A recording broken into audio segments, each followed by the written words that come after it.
એમ આપણે એવું જ થાય છે, કંઈક ઓછા પૈસા મળે ને આપણે એટલી બધી નહીં, આપણે આપણી કેપેસિટી આ સાલ કે ધંધાવાળો હોય, નોકરીવાળો હોય, ગમે તે હોય, પછી નોકરીવાળાને દૃષ્ટાંત લઈએ. ધંધાવાળાને ખેતીવાળા હોય કે ગઈ સાલ સારું 20 લાખ રૂપિયા મળ્યા હતા, પણ આ સાલ થોડો વરસાદ એવું છે ત્યારે 10-12 લાખ જ મળે. 8 લાખનું નુકસાન.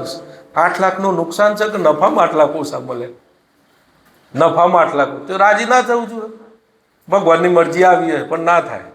અંદર અંદર વિચાર કરે, સારું 2 દિવસ પહેલા જો આ કામ કર્યું હોત તો મારું બચી જ હોત. આપણા જીવ છે ને પોતાનો પક્ષ મૂકે ભગવાન આગળ, અસ્તિત્વ આગળ પોતાનો પક્ષ મૂકે. જો કેવું કહેવાય એમ, પોતાનો પક્ષ મૂકે છે એટલે જોરદાર માણસ ના કહેવાય કે હું કહું એમ કરો એમ તમે બધા. એટલે કોઈનો વર્ષે 10 લાખ નફો થતો હોય, દુકાનવાળા હોય, ધંધાવાળા, આ વર્ષે મંદી આવે તો મોઢું પડી જાય યારું મંદી સાચા. તો એ આ બધી વસ્તુથી આપણે રાજી થવાનું? આ તો પ્રારબ્ધના અધીન છે. આટલું શોર્ટકટ આટલા છોકરાને ખબર પડી જાય કે આ બધું પ્રારબ્ધના અધીન છે. બોલું ભજન નહીં બનાવ્યું, મને યાદ નહીં, કોઈ દિન શીરા પૂરી રામ રાખે તેમ રહીએ. કોક દાળ શીરા પૂરી, કોક દાળ વેતે ના પડે તો હું વાંધો છે. આટલા છોકરાને ખબર પડી જાય કે આ તો પ્રારબ્ધના અધીન છે. નફો નુકસાન તો એમાં મન બગાડવાનું હોય, ભગવાન ભજવાના હોય. હવે આગળ જઈએ. કોઈ નોકરી, જે કોઈ નોકરી કરતા હોય, અમારા પોલીસ વાળા આવ્યા છે? કોઈ નહીં આવેલો. કોઈ પોલીસમાં હોય, કોઈ શિક્ષકમાં હોય, કોઈ અધિકારી હોય, કોઈ પટાવાળામાં હોય. જો માણસ જે જગ્યાએ નોકરી કરતો હોય, બરાબર, દાખલા તરીકે જોખમ ઊભું થાય, જોખમની ખબર પડે છે કે તમારી હારી બદલી થવાની છે હોયથી, એટલે તરત ચાલુ થાય સંકલ્પ વિકલ્પ. ના હોય કે યાર ગમે તેમ કંઈ મને બચાવો, આ જગ્યા ઉપર મારે અનુકૂળ આવી ગયું. જે જગ્યા પર ભગવાન રાખે છે ત્યાં આપણને પોતાને ખબર છે કે મને સંતોષ છે. કોઈને સંતોષ છે? પટાવાળા નોકરી કરતો હોય ને એ કે પેલ ભાઈ મારું ગામ નજીક પડે, સી સેટ કરી આલો. પણ આપણે ગયા જન્મમાં કોકને દૂર રાખ્યા છે, એ ભગવાનને કેમ તમે કબૂલ નહીં કરતા કે મારી નિયતિ? આખું જગત પોતાનો પક્ષ મૂકે, દોડ દોડ દોડ દોડ. હું તો આ જ જોઉં છું, દોડ દોડ. જ્યાં છે જેવી રીતે છે એવી રીતે પડ્યા રહો, અને તકલીફ પડશે તરત જ કૃપા થશે. અંતઃકરણમાં એકદમ શાંત હોય ને, અને જો તમને એવું લાગે ને ખરેખર મારા તકલીફ છે, વિચાર કરો ને ફલીભૂત થઈ જાય, તરત જ કબૂલ કરી લે ભગવાન. પણ કોઈને સંતોષ નથી. 50,000 પગાર હોય, 50,000 પગાર છે ને બીજા પાછા 20-25 જેવા આવી જોઈએ, એ કયા? કોઈને સંતોષ કેમ? ભગવાન સાથે જોડાયેલો માણસ આત્મા છે ને સદા સંતોષી છે. શિવજીનું, શંકર ભગવાનનું એક નામ છે આશુતોષ ભગવાન, બરાબર? તો એ આપણામાં એ ગુણ આવે છે એટલે ભગવાન સાથે કનેક્ટિવિટી છૂટી ગઈ, બરાબર? કોઈ કે યાર મારું પ્રમોશન કરી આલો ને યાર, જે છે ને એમાં સંતોષ નથી, થોડું વધારે લાલચ. સમય આવે ત્યારે થઈ જાય એ વિશ્વાસ નથી આવતો એમ. એટલે ઓશો રજનીશ થઈ ગયા ને બાપજી, એમને એમના ગુરુ કહેવાય, શિક્ષક. એટલે કે બાપજી જે થવાનું છે ને એ થવાનું જ છે એમ. કે ના હોય હા મારે કે આટલા ટકા આવવાના જ છે ને, હું ભણું છું આટલા આવવાના જ છે, કે એવું ના હોય કે અરે એવું જ હોય કે આમ ભરોસો નિયતિ ઉપર. આ તાર નહીં આપણે આમ છોકરા ઉપર મા બાપ કેવું કરે છે, આટલા ટકા દાવા જોવું ને આમ ને તેમ ને, એ પોતાનો પક્ષ મૂકે છે ને, બાળક નિયતિ લઈને આવ્યું છે, એમને પૂરી દીધા. એ બાપજીને ઓશોને રૂમમાં પૂરી દીધા કે મારે જોવું છે કઈ રીતે, કે તું પરીક્ષા જ ના લે ટકા કઈ રીતે આવે કે, અને કે મારા નસીબમાં લખેલા જ છે કે. બાપજીને પૂરી દીધા રૂમમાં. એમના શિક્ષકે જે પરીક્ષા લેવાનો હતો ને, 2 દિવસ પછી પરીક્ષા હતી, દરવાજો વાંખી દીધો. સવારે 10 વાગે પેપર આલવાનું અને જે શિક્ષક પેપર લેવાના છે ને એમને જ પૂરી દીધા. તો તમે વિચાર કરો, 9:30 થયા ને શિક્ષકને વિચાર આવવાના ચાલુ થઈ ગયા. આનો કોઈ ફરક નહીં પડતો આ ભાઈને. ત્યાં નપાસ થશે 9:45 ત્યારે, એટલે શિક્ષકને વધારે વિચારો આવવાના ચાલુ થઈ ગયા. અસ્તિત્વએ પ્રેરણા કરી. વિચાર કે એની નિયતિ છે, નિયતિને કોઈ રોકી શકે નહીં. છેલ્લે એમ કે 10 વાગ્યા મને કહે છે મારે પેપર લખવાનું છે, તો હું કહું કે જોયું એમ કંઈ કશું ના થાય. છેલ્લે શિક્ષકે જ એનું પેપર લખી દીધું. અને જે ટકા જે જોયું ને બાપજી, મેં નતું કીધું મારા આટલા ટકા આયા જ કે ભલે તમે લખ્યું ગમે તે કર્યું પણ મારા નસીબ ના હતા જ કે. એમ આ બધું બનવાકારક હોય. આપણને હજુ ખ્યાલ નથી આવતો કેવું થાય, મારા હાથે જ મેં પેપર લખ્યું હોય મને એવું થાય કે મેં નથી લખ્યું. આ જ હાથે પેન ઉપાડી હોય, આપણને અભ્યાસ શરીરનો વધારે છે ને એટલે એવું થાય કે હું કરું છું, પણ આની પાછળ કોઈક તત્વ કામ કરે છે. એ તત્વ નીકળી જાય એટલે લો પેન ઉઠાવો છો. પણ જીવન દરમિયાન અજ્ઞાન વધશે, કર્મ વધશે કે ભગવાન સાથે જોડાઈએ છીએ. ખોટા કર્મ જ વધશે, અજ્ઞાન જ વધશે. કોઈ એવું કહે છે કે મેં નથી કર્યું, કરતા ભાવમાં આવી જાય છે ને. કેમ એવું થાય છે? મેં કર્યું એવું કેમ થાય છે? અજ્ઞાનતા છે ને. એટલે આ કયો યોગ કહેવાય? હું નથી કરતો એ. બાપજી એવું કીધું, ભક્તિ યોગ એ છે કે બધા જીવોનો અહંકાર હું કાંઈ નથી, દાસ છું, તું છે અને તારું છે. કર્મયોગ એ ન કહેવાય કે આત્મદેવ જાણી અને સ્થિર રહીને કર્મ કરવું, એને કર્મયોગ કહેવાય. બોલો, આ કર્મયોગ કહેવાય. લ્યો, કર્મયોગ એટલે આ ત્રણેય યોગ. બાપજી એવું કીધું કે આ ત્રણેય યોગ, કર્મયોગ, ભક્તિ યોગ, જ્ઞાન યોગ, આ ત્રણેય યોગ આમાં આવી જાય. ગમે તે માર્ગનો વ્યક્તિ હોય પણ ભગવાન સાથે ના જોડાઈને કર્મ કરે તો એક માર્ગ મંજિલ સુધી પહોંચાડે.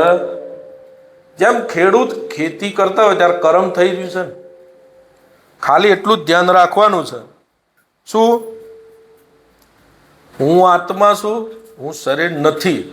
અને આ જે ખેતી કરી રહ્યું છે ને એ પંકજભાઈ જે જેનું અસ્તિત્વ એ રીતે આ શરીર દ્વારા બધું કર્મ બની રહ્યું છે.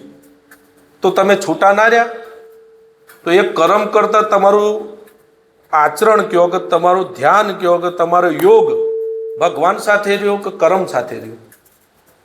ભગવાન સાથે રહ્યો. પણ તમે એ ખેડૂત હાંસ પર આવીને એમ કે આજ તો મેં 10 કલાકમાં હામ કરી નાખ્યું, આખો જોડાઈ જાય, આત્માન શરીરનું બધું ભેગું કરી નાખે. એટલે એને જ્ઞાન થતું અને દિવસે દિવસે શરીરની જડતા વધશે. કોઈ વેપારી હોય કે કોઈ એવું આ રસોઈ બનાવે છે એને એવું કીધું કે આ તમે નહીં બનાવી તો એને ઊંઘ જ ના આવે. સત્સંગમાં બેઠેલો ના હોય ને એને ઊંઘ જ ના આવે. મેં નહીં બનાવી કે અરે મેં મારા હાથે બધું નાખ્યું, ના મરચું મીઠું ના બધું. આ કયું જ્ઞાન છે? આ બધું કર્યું તો એમ કે છે મેં નહીં કર્યું. 10 દાડા સુધી તો ઊંઘ ના આવે, જો હરખું ફિટ ના થાય ને દવાખાને દાખલ કરી દેવું. આ ભૂલ હવા માટે. એટલે આ કઈ એવું હાવ સરળ વસ્તુ એ નથી. આ તો હાચવીને બોલું છું હું. એ મને બીક લાગે છે, કારણ ઊંધું ફિટ થઈ જાય ને તો ઊંઘે ના આવે પાછું. આ વસ્તુ એવી છે. એક બાપજી એવું કહેતા કે તમે એમ કે જાળવીને બોલજો એમ. અહીં વિડીયો જોયો ને તો મને કે જાળવીને બોલજો એમ. અમુક વાતો એવી છે કે જાહેરમાં ના કહેવાય એમ. કોઈનું અસ્તિત્વ એવું ના હોય કે હારું હું નહીં કરતો તો આ બધું કોણ કરે છે? જો વિચારે ચડી જાય તો ભક્તિ કરવાની ઈચ્છા પાછી સારી નિશાની છે. જો કોઈ એવો જીવ હોય ને મગજમાં એવું ફિટ થઈ જાય કે હું નથી કરતો તો આ બધું કોણ કરે છે? જે દાદા ભગવાન હતા ને એમના આ જ વિચારો ચાલતા હતા કે આ જગતનું સંચાલન કરે છે કોણ? એમ જન્મી રહ્યા છે આટલા છોકરાઓ, આટલા મરી રહ્યા છે. સૂર્ય સવાર પડન ઉગી જાય, આ દિવસ થાય, રાત થાય, ચોમાસું આવી જાય, શિયાળો આવી જાય, ઉનાળો આવી જાય, આ ઝાડ ઉગે, પાન સુકાઈ જાય, માણસ બાળપણમાંથી જવાનીમાં વગરડો થાય, મરી. આ બધી પ્રક્રિયા ચલાવે છે કોણ? એમ એક જ પ્રશ્ન. હવે એ પ્રશ્નનો જવાબ શબ્દથી આપી શકાય. જ્યારે એના અનુભવમાં આવે ને વિરાટ જેમ અર્જુનને જ્ઞાન થયું ને, ભગવાને શું બતાવ્યું કે જો અર્જુન કે આ બધા અહીંથી જન્મ છે, આ બધા અહીં મારા મુખમાં જ મરી રહ્યા છે, અહીંથી જ હું જ એમનું પાલન કરું છું, એનો આદિ અંત ને મધ્ય કે હું જ છું. કે જે ગુપ્ત વસ્તુ હતી અર્જુનના અનુભવમાં આવી, પછી અર્જુનના શબ્દો બધા વિરામ લઈ લીધા. પછી આ બધા પ્રશ્નો ના રહે, અનુભવમાં આવી ગયું ને એને ખબર જ પડી જાય કે આ બધા જીવો ક્યાંથી જન્મ છે અને મરીને કયો જાય છે, આપણી જોડે એડ્રેસ નથી. એટલે સંતોએ ભજન બનાવ્યું, ક્યાંથી આયો ક્યાં તું જવાનો, આયો એવો ખાલી જવાનો, તન તારી નથી ઓળખાણ રે હો જીવલડા. કોનું ભજન છે? શંકર બાપજીનું, આપણા બાપજીનું છે, ચોપડીમાં નથી. એમ ને હવે ક્યાંથી આવ્યો છે ને ક્યાં જવાની એની આપણને ખબર. આ શરીર 38 વર્ષ પહેલા કયો હતું એ ખબર છે? ખબર નહીં, એડ્રેસ જ નહીં. હા, આ મરી જયું એટલે મરી જયું, એટલે આ શરીર જતું રહે, પછી ક્યાં જવાના કોઈ ખબર નથી. બોલો, કશી ખબર નહીં તો એ ભક્તિનું આ જુઓ તો ખરી કેવું લઈને ફરીએ છીએ, એડ્રેસ જ નહીં. એડ્રેસ જ નથી આપણા જોડે તો એ બોલો આ સફેદ કપડાં પહેરીને આ સત્સંગની વાતો લઈને ફર આપણા જોડે જ એડ્રેસ નથી. બોલો, જેનો પોતાના જોડે એડ્રેસ ના બીજાને કઈ રીતે બતાવે? જેને ખબર પડે કે હું ક્યાંથી આવ્યો ને આખા જગતની ખબર પડે કે આ બધા ક્યાંથી આવે છે. મૂળ જગ્યાએથી પાણી આવતું હોય એને ખબર ના પડી જાય બધા નળમાંથી ક્યાંથી આવે. પણ એનો મતલબ એવું નહીં કે સત્સંગ ના કરો. 5 જણા બેઠા હોય, 10 જણા બેઠા હોય, ઘરમાં બેઠા હોય તો વાત કરાય. પણ સંતોએ કીધું ને, આ જે બાપજી કીધું દાસ ભાવ. રામાયણે એવું કીધું કે તીસરી ભક્તિ મમ કથા પ્રસંગા કપટ તજહી માન. માન કપટ તજીને તમે ભગવાનના ગુણ ગાઈ શકો. કારણ કે આ ભગવાનના ગુણ ગાવાના છે ને. પણ તમે એવું જ કહેજો કે હું જ બ્રહ્મ થઈ ગયો ને હું જ આત્મા છું. હજુ આપણને જે ટ્રસ્ટ ના હોય છીએ ખરા, પણ શોધખોળમાં એમ એ રીતે વાત કરવાની. હું આત્મા જ છું એવું કપટ નહીં કરવું. એમ છીએ ખરા આત્મા, પણ ભાઈ અનુભવ થયો નથી. એ રીતે તમે રહો તો ભગવાનને વાલા જ છો. તો ભગવાન તમારા ઉપર કૃપા દ્રષ્ટિ રાખશે કે આ કપટ વગરનો જીવ છે, આનામાં કોઈ કપટ નથી. તો ભગવાનની કૃપા મળે ને. અને જેમ જેમ કૃપા મળે, પાવર મળે ને, એટલે પછી વ્યક્તિ આત્મા તરફ ગતિ કરે. આ શરીરનો ભાવ નિર્મોહી થાય, શરીરનો ભાવ ઓછો થાય. એમ મોટામાં મોટી ગરબડ આ બાપજી એવું કીધું કે આ ગામ મારું, હું પટેલ છું, હરિભાઈનો છોકરો છું, જેશો છું, પુરુષ છું, આ બધું નકલી છે એવું કીધું. લ્યો, જો નકલી હોય તો નકલી કશું કરે? જે શંકરબાબજી નક્કી હતું કે હું હરિભાઈનો છોકરો છું, પટેલ છું, જેશો છું, આ બધું નકલી છે કે. લ્યો, નહીં તો સાચો જળહર જ્યોતિ આત્મા ને અહીં શું. હવે વિચાર કરો, જેસંગ બાબુજી નક્કી થઈ ગયું કે હું પટેલ નથી, હું જેસાભાઈ નથી, અને આપણને કોક કહેતો, આપણને કોક બાપજી આવીને એમ કે ક્યાંક, તો આપણે શું કહીએ કે બાપજી તમે તો ત્યાગી છો, અમે તો સંસારી છીએ. એટલે પહેલું જ આપણને ખોટું નકલી ઊભું કરે ને કે હું સંસારી. આત્મા સંસારી હોય, આત્મા ત્યાગી હોય, આત્મા ત્યાગી હોય, આત્મા સંસારી હોય. પણ તમે કોઈક સાધુ જુઓ તો એવું થાય કે એ તો સાધુ છે, આપણે જ સંસારી. આપણે નક્કી જ છે હું સંસારી છું. 100 માણસ જતું હોય ને આપણા છોકરા જતા હોય કે મારા છોકરા જાય, કેવી નજર પડે? તો એ નક્કી કયો છે?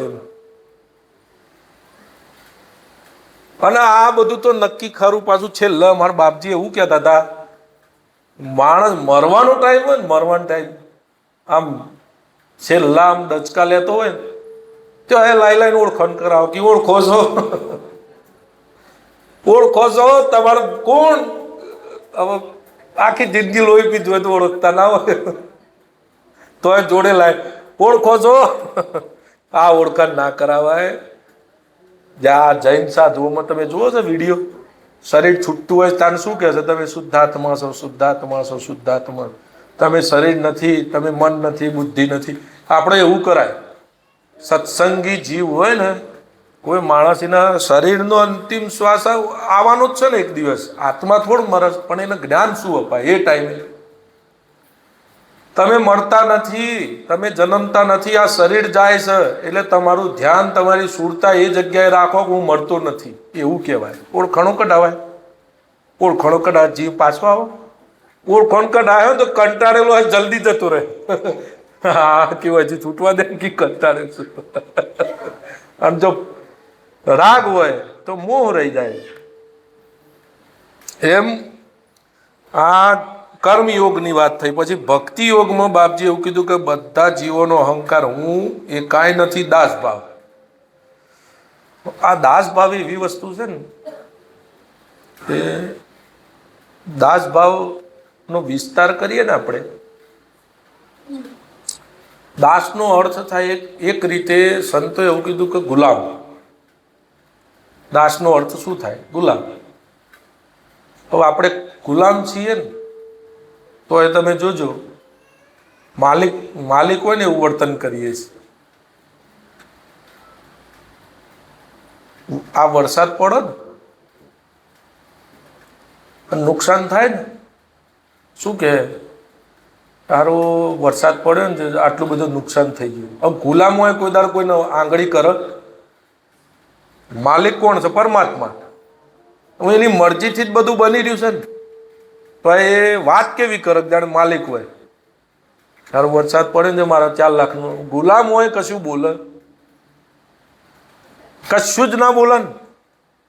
આનું એક દ્રષ્ટાંત આલું, દ્રષ્ટાંત નહીં બનેલી ઘટના કહું. રાજા હરિશ્ચંદ્ર હતા, એ કશું બોલ્યા છેક વેચાયા ત્યાં સુધી. કેમ? વેચાઈ ગયા હતા ને. તો એમને તો ઓલા બાપજીએ નક્કી કરી નાખ્યું હતું ને, એમાં આપણને ગુરુએ નક્કી તો કરાવ્યું જ છે, પણ આપણે પાછા કોલ છૂટો કરી દઈએ છીએ. એક વખત ગુરુ ના થઈ વેચાઈ ગયા પછી અવાજ કરાય? અવાજ કેટલો અવાજ કરે જીવ તો, એટલો બધો અવાજ કરે છે ને કે અવાજના પડઘા છે બ્રહ્માંડ સુધી જાય છે. એટલો સુધી જાય છે ને. આ કેદારનાથમાં આટલું બધું માણસ મરી ગયું વર્ષો પહેલા. હવે આપણને એવો ભાવ થાય ખરું કે આ બનવાનું છે જ બન્યું છે? થાય ખરું? કેટલાય માણસોએ પ્રશ્નો કર્યા છે. સરકાર ધ્યાન નહીં રાખતી, આમ નથી ને તેમ નથી ને ફલાણું નથી ને, ખબર પડી હોત તો બચી જોત. કેટલાય લોકોને દોષ આલે ને. એ ગુલામ કહેવાય કે માલિક કહેવાય? ગુલામાં એ કશું બોલે? હે? ગુલામ હોય કશું જ ના બોલાય. એમ અંદરથી આ મન છે ને ઊભું કરે છે આપણને ભગવાનથી દૂર કરે છે. આ બધી ઘટનાઓથી સમજવાની જરૂર છે. એવી આપણા જીવનમાં રોજિંદી ઘટનાઓ ઘણી બનતી હોય. ક્યાંક જતા હોય પડી જઈએ કે આ પાણી જોતા નહીં, અહીં ઢોળો છો કે આ બધા પડી જાય છે. તરત જ પ્રશ્ન ઉઠે ને આપણને, મન મટ્યું નથી ને એટલે. એમ ઘણા એવા સંતો થઈ ગયા કે એમના ઉપર રોજ કચરો નાખતા હતા. એક બેન ઘણી વખતે વાત કરી, પૈગંબર સાહેબ, એક બેન છે રોજ કચરો નાખતા એમના ઉપર. એમને કોઈ દિવસ ના કીધું કે મારા ઉપર જ નાખો, આ બધી ખુલ્લી જગ્યા છે. મન નહીં હોય ને એમને, આત્મા જ હે. હા મેં આત્મા જ જોતા હે. આવું ઘણા ટાઈમ સુધી ચાલ્યું, પણ એમને કોઈ દિવસ ના કીધું તમે મારા ઉપર કચરો ના નાખો. અને એક દિવસ બેન બીમાર પડ્યા એટલે હવે રોજની ક્રિયાઓ છૂટી ગઈ ને. બાપજી નીકળ્યા ત્યાંથી કે આજે કચરો ના નાખ્યો. એમને તપાસ કરાવી એટલે બેન ક્યાંય રહેતા હતા. પાડોશી તો જોતા જ હોય ને કે આ બેન કચરો નાખે છે રોજ. આમ પૂછ્યું ક્યાં ગયા, એટલે કે બીમાર છે ને એટલે આજ બાપજી તો બચી ગયા. પણ બાપજી એવો વિચાર કર્યો, બીમાર છે તે ખબર કાઢવા ગયા કે આજે કેમ ના દેખાય, એટલે કે હું ખબર કાઢવા. હવે આપણાથી આચરણ થાય એવું. આ બાપજી કીધે દાસો હમ ભાવ હોય ને તો ભક્તિ થાય. અને ગંગા સતીએ શું કીધું? ભક્તિ રે કરવી એને રાખ થઈને રેવું પાનબાઈ, મેલવું અંતરનું અભિમાન રે. અંતરનું અભિમાન છોડ દે, મારા ઉપર એનો કચરો નાખો તમે, મટી ગયા છે ને. અને ભગવાન પરીક્ષા કરે ને એટલે આવી જ કરવાના. ભગવાન જે જીવની પરીક્ષા કરે ને એનું માન જ, અહંકાર જ મટાડે. માન રે મૂકીને તમે આવો રે મેદાન માને, સમજો સદગુરુજીની શાન. માન મૂકીને આવો ને, શાન સમજો શું કહેવા માંગે છે. બધી વસ્તુ શબ્દમાં આવશે નહીં. ભજન નથી, સતી ને ગુણિકાર એ રંગે રૂપે એક જ. એના વર્તન થકી વર્તન કરે એટલે ખબર પડી જાય. વર્તન કરે એટલે ખબર પડે ને. રામદાસ બાપુ અમે બે ચેલા એક બાપજી મને ઉઠાડી ચૂક્યા, આપણે ઉઠો કે હોય અરે મેં કીધું બાપજી તમે તો સત્સંગ કરો છો, આટલી લાખોની બેસતી દુશ્મન આવ્યો તો ચોલ્લો કહીને વધાવવું પડે તમારે. ઉઠાડી મૂક્યા. મેં કીધું બાપજી કીધું જોયું, આત્મા ચાર દેહમાં આવી જાય નક્કી ના હોય. મૂળ પ્રકૃતિ એમ, મૂળ પ્રકૃતિ આવો જ. ગંગા સતીએ કીધું ને એક ભજનમાં, તારા મૂળ પ્રકૃતિનો નાશ થાય એમ એકદમ થાય. જેવી તેવી વાત. આવો સત્સંગ હતો ને, એક ભાઈને હું નક્કી થયું કે હારું આ બાપજી થવામાં મજા છે.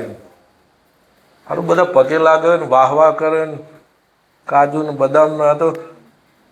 હા તો થઈ જવા દે કે સાધુ થઈ ગયા. સાધુનું નામ હતું શાંતિનાથ. શાંતિનાથ સાધુ થઈ ગયા. 12 વર્ષે ફરતા ફરતા એમના જ ગામમાં આવ્યા શાંતિનાથ. અને એના જોડે એનો ભાઈબંધ હતો ને જે કાયમ રહેતો હતો, એ ઓળખી ગયો કે આ તો શાંતિઓ છે કે હવે. પણ દાઢી બાઢી જટા બટા બધું વધી ગયું હતું એટલે તારો બાવજી થઈ ગયો લાગે છે.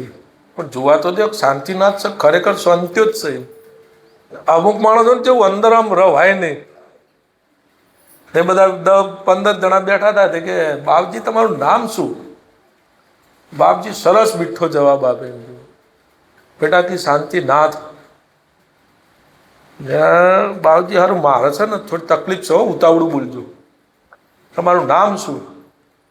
એટલે કે શાંતિનાથ. હજુ ખબર ના પડી કે મને. આમ કરીને કે શું નામ? શાંતિનાથ. બાપજી ખોટું ના લગાડતા, ઊંચા હાથે બોલ્યો ને તો જલ્દી ખબર નહીં પડતી મને. તમે એ રીતે બોલો ને કે હું તમારા શબ્દોને વાંચી શકું મોઢા ઉપરથી કે શાંતિનાથ એમ કીધું ને એટલે કે બાપજી હવે હું તમને પગે પડું છું, તમે પાછા બગડી ના જતા કે મને હજીએ ના સંભળાય. શાંતિનાથ ખબર નહીં પડતી એટલે કે બનતા શાંતિ કે હજી શાંતિનાથ નથી થયું કે મગજ બગડી ગયું ને. ખબર પડી કે હજી તું શાંતિઓ જ છે કે હજી શાંતિનાથ નથી થયો કે તું 12 વર્ષ ખોટા છો બગાડ્યા કે શાંતિ ઘેર રહ્યો હોત, મા બાપની મદદ કરી હોત અને આ છોકરાને કે મોટા કઈને પાલન કર્યું હોત તો ભગવાન કે રાજી તો તારા ઉપર. એટલે એવું છે નહીં કે આવું બધું બોલવાથી, આવું બધું કોઈ ભેખ લઈ લેવાથી આપણામાં. એટલે શાંતિનાથ નામ કેમ આપ્યું?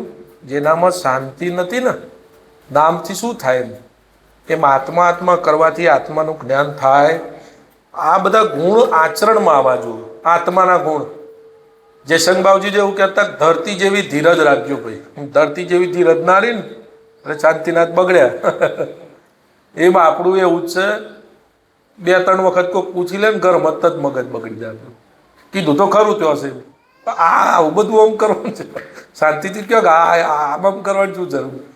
એ મૂળ પ્રકૃતિ છે આપણી. મૂળ પ્રકૃતિનો નાશ થયો નથી. આત્માના સાથે જેનું કનેક્શન થાય ને એને પ્રકૃતિના એક ગુણ સાથે નાતો ના રહે, એક ગુણ સાથે ના રહે. તારે કહેવાય આત્મજ્ઞાન અનુભવમાં આવે એમ. એનો મતલબ એવો નથી કે નિરાશ થઈ જવું મારામાં તો આ બધું છે. પ્રયત્ન કરવો જોઈએ પણ આપણને ખબર રહેવી જો કે હજુ આપણા અંદર હજુ આ દુર્ગુણો છે ને હજુ વહેલું પડે. હું આત્મા છું એવું જયશંક બાબુજી બરાબર છે, પણ હજુ મારે વહેલું પડે. આપણે ગુણ ગાવાના, સંતોના, ભગવાનના, મહાપુરુષોના ગુણ ગાતા ગાતા ગાતા ગાતા એટલી બધી પવિત્રતા આવે ને પછી એ ગુણ આપણી અંદર આવી જાય. પછી થાય એવું, મેરું તો ડગે પણ જેના મનડા ડગે નહીં પાનબાઈ, ભલે ને ભાગી પડે બ્રહ્માંડ. પછી આપણા મેં સ્વભાવ મેરું તો ડગે પણ જેના મન ના કોઈ ડગાઈ જ ના શકે આપણને. ગમે તેવું થાય, કાયા ભલે ને પડે માટી માટીમાં પડે પણ પ્રીતડી નહીં તૂટે. એક વચન ગમે તે થાય પણ બગડે નહીં. બગડે એટલે સમજી લેવાનું કારું કંઈક ગરબડ છે. બાપજી એવું કહેતા હતા મારા કે આમ મગજ બગડી જાય કોઈ દાડ પ્રેમ કરી શકે કે? જેનું મગજ બગડી જતું હોય એ કોઈ દાડ પ્રેમ કરી શકે કે? કેવો હોય માણસ, એના અંદર કેવા ગુણ હોય? બ્રહ્મા, વિષ્ણુ, શંકર આ બધાએ ગુણ કોના ગાયા? ભજન બનાવ્યું છે ને આપણા બાપુનું, શંકર બાપજીનું. શિવ વિરંચી શારદા કી સંતોના ગુણ ગાય. હવે વિચાર કરો કે આવી વ્યક્તિઓ જો સંતોના ગુણ ગાતી હોય તો ક્યારે ગાતી હોય? અમારા બાપજી તો એવું કહેતા કે શંકર ભગવાનને ઝઘડો થયેલો છે એક વખત. વિચાર તો કરો તમે, પાર્વતીજીનો બેન ઝઘડો થયેલો છે ને. એક પરિવારનું એવું નામ લેતા હતા. આ બાદ ધનસુરા રહેતા હતા બેન, ખબર નહીં. એમનું જીવન એવું કે લગ્ન કરે 14 વર્ષ થયેલા પણ એક વખતે કે એમને બેન કોઈ દર મગજમારી નથી, કોઈ વાતની ટસલે નહીં. જો આપણા સંતો કેવા કહેવાય કે તમે સારું જીવન જીવો ને તો તમને દરજ્જો ભગવાનથી ઉપરનો મળે. કેમ?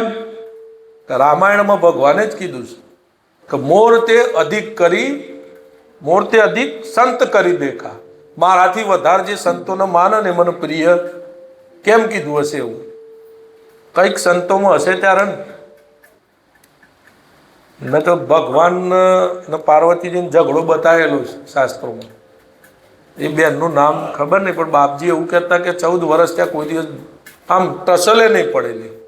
એ આદર્શ જીવન કહેવાય ને. એનો મતલબ એવું કહેવાનું થાય સંતોનો કે બધા વિપરીત સ્વભાવવાળા જ હોય, એક સ્વભાવ કોઈનો હોય. આ શંકર ભગવાનનું મંદિર છે ને એ સંતોએ બહુ વિચારીને બનાવ્યું છે.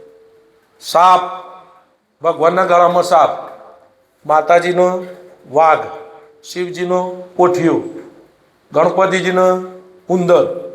હવે ઉંદર અને સાપનો મેળ આવે તો બધા ભેગા જ રહેશે ને. એકબીજાના વિરોધી સ્વભાવ એમ કહેવાનો મતલબ. પોઠિયાના વાઘનો મેળ આવે તો એ બધા જોડે જ રહેશે ને. એમાં આપણા ઘરમાં આ ઘર કેમ તૂટવા માંડ્યા, પરિવાર કેમ વિખરાયો? પહેલા નહોતા વિખરાતા. આજે દાખલા લેવા હોય તો પાછા દાખલા લેવા પડે. ભેગા રહેશે જોડે મોટી વાત હોય ને, એટલે એ કોઈ મહાન વાત છે ભેગા રહેતા હોય. પણ હવે અત્યારે પરિસ્થિતિ જ એવી છે કે ભેગા રહેતા હોય ને મહાનતા મળે છે. કે તો બધા ભેગા રહેશે તો કોઈ મોટી વાત કહેવાય? તે તો રહું જ છું ને બહુ નવાઈ છે. પણ કેમ કે બધા જુદા છે ને કોઈક ભેગું રહેતું હોય ને એટલે એને મહાન થઈ જાય. મહાનતા છે ભેગા રહેવું તો નૈતિક ફરજ છે આપણી. એમાં કોઈ મહાનતા થોડ છે. પણ કેમ વિરોધી સ્વભાવ હતા તો એ લોકો ભેગા રહ્યા. ગણપતિજી ને શંકર ભગવાન ને પાર્વતીજી બધા જ ભેગા હતા. અને આપણા બગડ્યા વગર રદ નહીં. આત્માના ભાવમાં જયશંક બાબુજીએ બહુ મહેનત કરી કે બધાનામાં આત્મા, તમારામાં આત્મા, પશુ પક્ષી સુધી એ બાપજીએ તો ભક્તિ બતાવી છે.